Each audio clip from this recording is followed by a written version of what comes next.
रिंकी तो एक नंबर की नागिन निकली। पूजा के साथ मेरा झगड़ा करवा दी।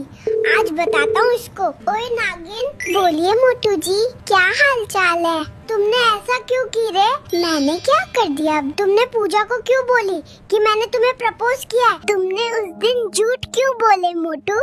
मेरे दिल को क्यों दुखाया, ये बताओ पहले। हाँ तो गलती हो गई थी ना उस दिन, उसके लिए तुम मेरा बाबू से झगड़ा करवा दी। एक सच बात बताती हूँ, मैं तुम्हें सच में प्यार करती हूँ। तुम पूजा को छोड़ दो। देख रिंकी, मेरा और ज्यादा दिमाग मत खराब कर।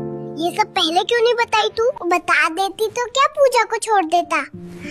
अब बता रही हूँ, छोड़ दे उसे। चल हट, दोनों मिलके मुझे पागल बना रही हो। जा रहा हूँ हिमालय साधु बाबा बनने। भगवान जी थैंक यू, एक और लड़की सेट करवा दिए बिना मेहनत किए।